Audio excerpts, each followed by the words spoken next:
여러분 반갑습니다. 11월 6일 테슬라 주주총회로 몇 달간 이어졌던 논쟁이 드디어 끝났습니다. 결과는 찬성 75%로 머스크의 1조 달러 보상안이 다시 통과됐는데요. 그 직후 시장 반응은 빠르고 조용했습니다. 시간의 거래에서 테슬라 주가가 약 2% 상승, 비판은 많았지만 시장은 오히려 안도하고 있죠. 머스크는 떠나지 않는다. 그 한 문장만으로 분위기가 달라졌어요. 오늘은 그 반응의 의미를 짚어보려 합니다. 보상안보다 중요한 건 시장이 다시 머스크를 인정했다는 사실입니다. 이 보상안의 핵심은 금액이 아닙니다.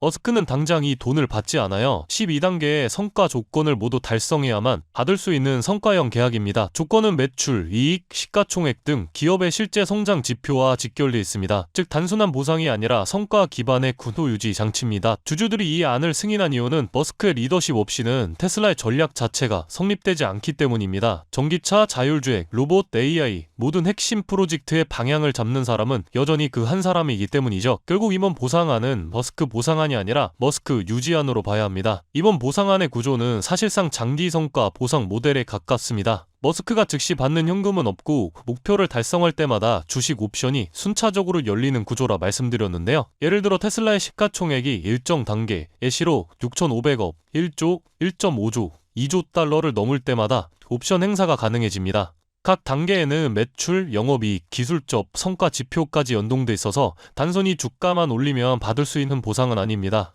이런 구조는 주주 입장에서도 리스크를 줄이는 장치로 평가할 수 있어요. 즉 이번 보상안은 당장의 보상이 아니라 미래 실적에 대한 계약입니다. 보상안이 통과된 직후 테슬라 주가는 시간의 거래에서 약 2% 상승했습니다. 이 매수세는 그동안 시장을 짓눌렀었던 불확실성이 사라졌다는 신호였습니다. 머스크가 남는다, 이 한 가지 사실이 주가보다 더 큰 심리적 안정으로 작용한 겁니다. 기관들은 이번 반등을 리더십 리스크 해소 후 첫 시장 반응으로 해석하고 있습니다. 시장도 비판보다 앞서서 이 구조가 유지된다는 사실 자체를 긍정적으로 본 거죠. 흥미로운 건 이 반응이 기관보다 개인 투자자층에서 먼저 나타났다는 점이에요. 시간의 거래는 유동성이 낮고 주로 트레이더 개인 매수세 중심으로 움직입니다. 하지만 이번에는 소형 기관 계좌와 단기 운용 펀드에서도 매수 신호가 포착됐는데요. 이건 단순한 단기 트레이딩이라기보다 머스크 체제가 유지되면 중장기 밸류가 복원될 것이라는 판단이 이미 시장 내부에서 공유되기 시작했다는 의미입니다. 즉 이번 반등은 단순한 숫자 이상의 의미, 심리 전환의 초기 신호로 볼 수 있습니다. 미국 언론의 반응도 명확했습니다. 블룸버그는 투자자들이 머스크 리더십에 대한 신뢰를 재확인했다고 보도했고, 로이터는 보상안 통과가 테슬라의 비전 연속성을 보장했다고 평가했습니다. 유럽과 아시아 시장에서도 반응은 비슷합니다. 과도하다는 지적은 있었지만 머스크가 남는다는 결론이 더 크게 작용했습니다. 결국 전 세계 시장은 이번 결정을 리더십 유지로 요약하고 있습니다.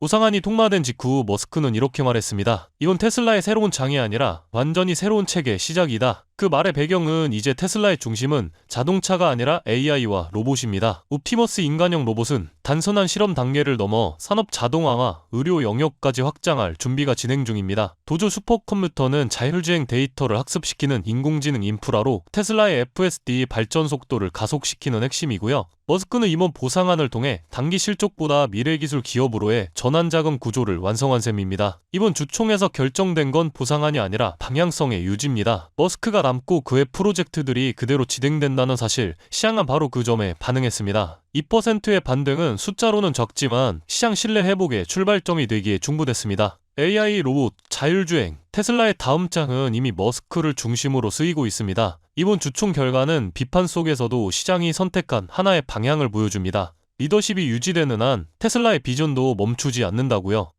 그렇다면 여러분들은 지금 주식 시장에서 수익을 내고 계신가요? 우리는 어떻게 해야 이런 불확실한 시장 속에서도 안정적으로 큰 수익을 얻어갈 수 있을까요? 눈에 띄는 대장주 M7 같은 종목들은 이미 너무 많이 상승한 뒤이기 때문에 앞으로는 진짜 큰 돈을 벌기 쉽지 않습니다. 진짜 기회는 그 대장주들 뒤에서 움직이는 수혜 종목에서 발생하는데요. 이런 종목들은 시가총액이 작기 때문에 비교적 소액으로도 접근이 가능하고 리스크 관리 또한 용이하죠. 즉 적은 자금으로도 큰 수익을 노릴 수 있는 구조입니다. 그런데 지금 시장을 움직이는 가장 큰 힘은 단순히 금리나 유동성이 아닙니다. 바로 미중 무역전쟁의 임합, 전략자원 전쟁이 시작됐기 때문이에요. 중국이 반도체에 이어 히토류 수출을 통제하기 시작했고 미국은 이에 맞서 자국 내 히토류 생산 라인을 재건에 나섰습니다. 단순히 정치적 갈등을 넘어서 AI, 전기차, 방위산업까지 직결된 신냉전형 공급망 전쟁입니다. 가장 대표적으로 눈에 띄었던 건 바로 히토르 전쟁의 중심에 선 MP 머티리얼스 티커였습니다. 미국 국방부와의 공급 계약이 발표되자 3개월 만에 주가가 6배 이상 폭등했고 거래량은 평소에 10배 이상 터졌어요. 1,000만원만 넣었어도 6천만원. 이게 바로 시장이 움직이는 타이밍입니다. 이런 종목들을 한번 불이 붙으면 정말 불도저처럼 밀어 올립니다.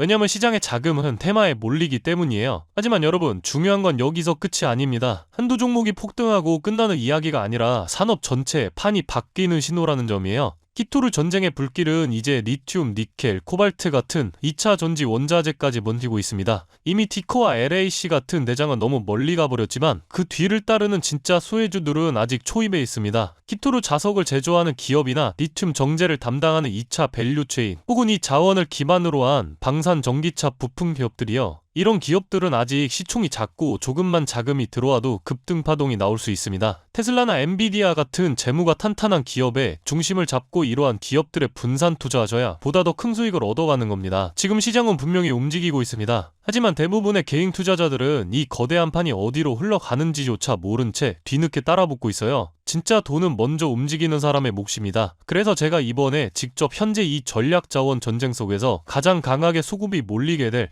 핵심 수혜 섹터와 종목 리스트를 정리해뒀습니다. 실제로 기관 자금이 들어오는 타이밍과 정부 정책 방향, 글로벌 공급망 재편 흐름까지 데이터 기반으로 정리된 PDF 자료예요. 이러한 정보도 소중한 제 구독자분들과 끝까지 영상 시청해주신 분들께만 오픈해드리도록 하겠습니다. 참여 방법은 간단합니다. 영상 아래 더보기란을 클릭하시면 파란색 링크가 하나 보이실 겁니다. 간단한 설문조사 진행해두시고 전송 버튼까지 눌러주시면 확인 후에 순차적으로 자료를 전달드리겠습니다. 절대로 금전 요구나 무조건적인 투자 권유 또한 하지 않습니다. 여러분이 시장에서 안정적으로 수익을 만들어 가시길 바라는 마음으로 준비한 자료들이에요. 꾹 가볍게 참고하시고 시장의 흐름을 직접 관망하셔도 좋습니다. 시장은 언제나 먼저 보는 사람, 먼저 움직이는 사람이 이깁니다. 지금 우리가 보고 있는 건 단순한 주가 상승이 아니라 글로벌 머니의 방향 전환이에요. 이 기회를 놓치면 다음 사이클이 올 때까지 또 몇 년을 기다려야 할지도 모릅니다. 영상이 도움되셨다면 좋아요와 구독 버튼 눌러주시고 저는 다음 영상에서 뵙도록 하겠습니다.